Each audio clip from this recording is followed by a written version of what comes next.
الحمد لله نحمده ونستعينه ونعوذ به ونصلي على رسوله الكريم، أما بعد. فصاحب الفضيلة الشيخ مولانا حنيف أحرار القاسمي وضيوفنا الكرام من فلسطين وقطر والكويت ومن عموم الهند، وأعضاء مجلس الأئمة لعموم الهند، والمشاهدين الكرام عبر الإنترنت، السلام عليكم ورحمة الله وبركاته. أنا ممتن جدا لكم جميعا لمنح إياي هذه الفرصة المباركة لإرسال هذه الرسالة المسجلة حول قضية فلسطين إلى ندوتكم المرموقة، وأعتذر إليكم عن عدم الحضور في اجتماعكم. إن شاء الله سأحاول الاجتماع بكم في المستقبل. اسمحوا لي أن أبدأ باعتراف أمرين. أولا، أنا لست خبيرا بقضية فلسطين، وبالتالي ليس لدي المعرفة العميقة لتسليط الضوء على هذه المسألة من كل النواحي، وتعليقاتي هنا فقط من حيث الشخص الذي هو مضطرب من حالة أمة محمد صلى الله عليه وسلم.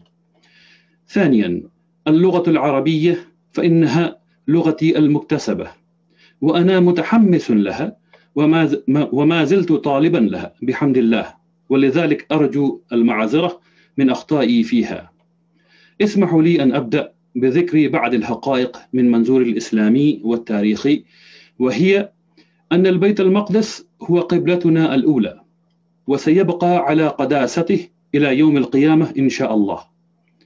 أن المسلمين من فلسطين والهند وقطر وغيرها من العالم كله أمة واحدة، لا داعي للقول عندما ينزف دماء إخواننا فتبكي قلوبنا بدموع الدم أيضا. إن إسرائيل هي دولة الاحتلال الجائرة، والفلسطينيون هم المظلومون المضطهدون. أن الصراع بين إسرائيل وفلسطين ليس صراع، لأن الصراع يكون بين قوتين متساويتين. وليعلم أن وعد بلفور ديكلاريشن كان غير قانوني، ولذا تصديقه يعني تصديق بلفور ديكلاريشن من عصبة الأمم ليج اوف نيشن كان غير قانوني أيضا، مع العلم أن إعلان بلفور قد أعطى الصهاينة الفرصة لإحداث معاناة مستمرة ومتواصلة بحق الشعب الفلسطيني المحتل. أن غزة تحت الحصار من قبل إسرائيل برا وبحرا وجوا، ويعيش فيها مليون فلسطيني، 1.5 مليون منهم لاجئون. طردت الميليشيات اليهودية الفلسطينيين من ديارهم وأراضيهم ووطنهم بعمليات التطهير العرقي عام 1948. ووفقا للأمم المتحدة فإن هؤلاء اللاجئين الفلسطينيين لهم الحق المطلق في العودة إلى وطنهم. أن السياسة الرسمية الإسرائيلية لمدينة القدس هي أن يكون في القدس 60% من اليهود و40% من غير اليهود. أن الشعب الفلسطيني لم يقبل تقسيم وطنه، وأفادت لجنة كينكرين عام 1919 أن أكثر من 80% من سكان فلسطين صوتوا للأمة العربية الديمقراطية المتحدة. الآن هيا نقارن بين هاتين الدولتين. عندما نتحدث عن قوات الدفاع، أما قوات الدفاع الإسرائيلي فهي مدعمة بالسلاح الجوهري مع أكثر من 100 رأس حرب نووية، بينما فلسطين ليس عندها قوات الدفاع العسكرية مطلقا. مثلا ليس لها القوات الجوية أو البحرية أو سلاح المدفعية الثقيلة. يوجد في إسرائيل أكثر من 500,000 عسكري في الخدمة الفعلية أو في الاحتياطيات النشطة، بينما يوجد في فلسطين 62,000 فرد فقط، وهذا العدد يدخل فيها حراس الرئاسة أيضا، وأكثرهم شباب بدون أي تربية عسكرية. العالم يعتقد أن إسرائيل مسلح بأسلحة حيوية وكيميائية، وفي جهة أخرى لا يوجد أي شيء يشابهه في فلسطين. تمتلك إسرائيل نظاما صاروخيا متطورا ومتقدما، بالإضافة إلى أكثر من 150 صاروخا باليستية. ولا يمتلك الفلسطينيون أي نظام صاروخي، فضلا عن امتلاكها نظما متقدما أو صاروخا باليستيا. توجد في إسرائيل تقنيات الفضاء أكثر متقدما في العالم، بينما لا يوجد في فلسطين برنامج واحد متعلق ببحوث الفضاء تماما. وهل هناك فرق بين فلسطين وإسرائيل في الاقتصاد والثروة؟ هناك فرق كالشرق والغرب. النتائج المحلي الإجمالي لإسرائيل 402 مليار دولار سنويا، بينما يبلغ الناتج المحلي الإجمالي لفلسطين 17 مليار دولار فقط. يعني حجم اقتصاد إسرائيل أكبر من اقتصاد فلسطين ب23 مرة. ونصيب فرد من الناتج المحلي الإجمالي للإسرائيليين حوالي 42 ألف دولار سنويا، وللفلسطين حوالي 3500 دولار سنويا. يعني الفرق بينهما ب12 أضعافا مضاعفا. وفوق ذلك يزداد الفرق بينهما بدعم أمريكا والعالم. تتسلم إسرائيل حول 3.5 مليار دولار أوسطا فقط من أمريكا سنويا. أعتقد أن هذا الفرق الهائل بينهما يكفينا لفهم أن هاتين الدولتين ليستا بسواء، ولكن إسرائيل مع دعم أمريكا وأوروبا والآن بدعم بعض الدول العربية لها قدرة ظاهرة على مسح فلسطين من الخريطة، لا في أيام بل في ساعات، فنعوذ بالله من ذلك. وما نتيجة الحرب التي جرت بينهما في رمضان الأخيرة؟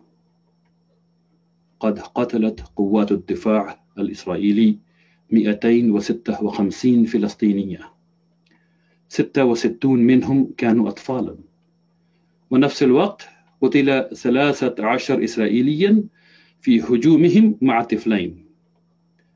دمرت الصواريخ الإسرائيلية 250 عمارة في غزة، وخربت 17,000 محلات السكن ومحلات التجارية.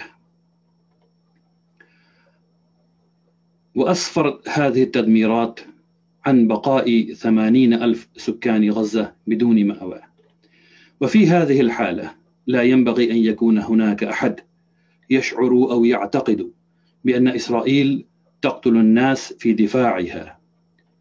وعلى كل حال، العنف ضد الأطفال والنساء والمدنيين العزل والصحفيين ليس الدفاع بل الجرائم الحربية. هناك مبدأ هام في الحرب، وهو استخدام القوة المتناسبة. أين كان التناسب في التوتر الحالي؟ لم يوجد أي تناسب ولا ما يقاربه، لا في أموات ولا في الدمار المستمر ولا في استخدام القوات الحربية. يجب أن يتحد العالم، ليس العالم الإسلامي فقط بل العالم كله، ويدين هذا الاحتلال والعنف. يجب أن يتمتع الفلسطينيون أيضا بالحقوق الأساسية في الحياة والحرية والسعادة.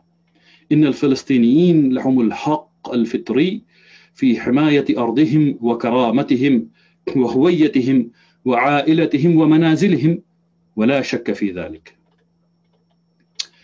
يمكننا الاستمرار في التحدث عن التاريخ وتحليل السياق الحالي ومقارنة التفاح بالبرتقال، ولكن نلتفت إلى الحل. ومع ذلك يجب أن ندرك أن الحل يشمل استيعاب المشكلة والمناورة السياسية الإسلامية القائمة على العدل، والسياسة الخارجية الموحدة المخلصة والمنضبطة، خاصة من الدول المتحالفة من فلسطين، وربما سياسة الردع. لكن كيف نحن نساعد فلسطين؟ وماذا في وسعنا؟ وماذا في دائرة تأثيرنا؟ بقلب مكلوم وحزين يجب أن نعترف أننا في الهند عندما كنا أطفالا سمعنا كثيرا عن فلسطين.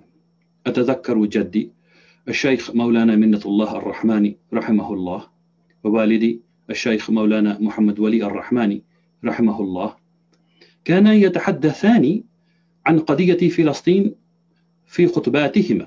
كان يحثان العلماء على البحث عن هذه القضية لفهمها كاملا ومعرفة تعقيداتها وأهمياتها في الإسلام. وفوق كل ذلك جدي وأبي رحمهما الله كان يتحدثان معنا، يعني الأطفال، عن هذه المسألة خاصة في العشاء. وهذا العمل قوى فينا محبة لأمة محمد صلى الله عليه وسلم. إن الوعي عن قضية فلسطين يضعف ويقل في المسلمين منذ زمن غير بعيد. أنا أعلم جيدا أن هذا المؤتمر الموقر على معرفة تامة بالسياق والوضع، لكن بكل تواضع واحترام لنسأل أنفسنا: هل طلابنا يعرفون أين فلسطين على الخريطة؟ أين تقع غزة وضفة الغربية؟ ما هو وعد بلفور؟ وما هي اتفاقية سايكس وبيكو؟ وما هو تاريخ فلسطين؟ خاصة ماذا جرى في القرن الماضي؟ أقول بالتأكيد إننا، خاصة أنا، بحاجة إلى نفهم طلابنا هذه القضية الهامة ونجعلهم أكثر وعيا عن احتلال فلسطين. وكذلك مفهوم الأمة. يبدو أن فكرة الأخوة في الإسلام على طريق الانحدار إلى الأسفل. نحن بحاجة إلى أن نلزم أنفسنا بتثقيف الأشخاص الذين يحيطون بنا بالسياق التاريخي وبالعدالة، ثم لنحفزهم لتأييد العدالة الاجتماعية للحصول على مرضاة الله سبحانه وتعالى، ونمكنهم من العلم لكي يخطوا الخطوات الإيجابية لإفادة الناس جميعا إن شاء الله. وما هذه الخطوات الإيجابية التي نستطيع أن نفعلها في سياق الديمقراطية؟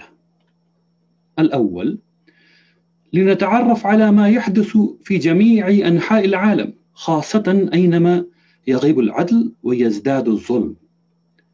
والثاني، لنتحدث عن قضية فلسطين خاصة في خطبة الجمعة مع منهج العمل. الثالث، لنخبر المسؤول الديمقراطي عنا برأينا ونرفع أصواتنا بكل الوسائل المتاحة، مثلا بإيميل، واتساب، احتجاج، وفد وغيره. الرابع، لنشارك في بعض الحركات والمنظمات التي تدعو إلى مبادرات سحب الاستثمارات من إسرائيل لوقف انتهاكات حقوق الإنسان. والخامس، لنكن مدافعين عن القضية، لنخصص يوما واحدا في الشهر لكتابة الرسائل إلى المسؤولين المنتخبين أو الصحيفة المحلية مطالبين إنهاء المساعدة العسكرية لإسرائيل وإجبار إسرائيل على كسر حصار غزة والتوقيف عن انتهاكات حقوق الإنسان. السادس، يجب علينا أن ندعو دائما إلى العدل والسلام والإسلام. وفوق كل ذلك، لنعلم أن مرضاة الله هي المقصود. هناك عمل خاص لكل واحد منا سيجلب إلينا رحمة الله ومرضاته، فالحكمة أن نبحث عن ما يرضي الله. هناك بعض المواضيع مثلا السياسة الخارجية والمناورات السياسة وسياسة الردع. ليس في دائرة اختيارنا التأثيري، ولذا أقترح أن نؤجل التحدث عن هذه المواضيع لوقت لاحق. أعلم أنني لم أضف الكثير في حل القضية، وأنا معتذر جدا، ولكنني أتمنى حل هذا الجزء الفردي معتمدا على فهم العدالة وفكر الأمة كالجسد الواحد الذي سيؤدينا إلى فهم الأمر أكثر عمقا، وبعد ذلك في الوقت المناسب سيخلق الله دوامة تصاعدية، وذلك يساعد الحل القضية بإذن الله. نسأل الله تبارك وتعالى أن يسهل لنا ولإخواننا في كل مكان لكي نؤيد العدالة والسلام والإسلام، آمين يا رب العالمين. مرة ثانية أشكركم على الاستماع إلى آرائي المتواضعة، تقبل الله منا ومنكم جميعا. اللهم أرنا الحق حقا وارزقنا اتباعه، وأرنا الباطل باطلا وارزقنا اجتنابه، آمين. بارك الله فيكم جميعا. سبحانك اللهم وبحمدك، نشهد أن لا إله إلا أنت، نستغفرك ونتوب إليك. سبحان ربك رب العزة عما يصفون، وسلام على المرسلين، والحمد لله رب العالمين.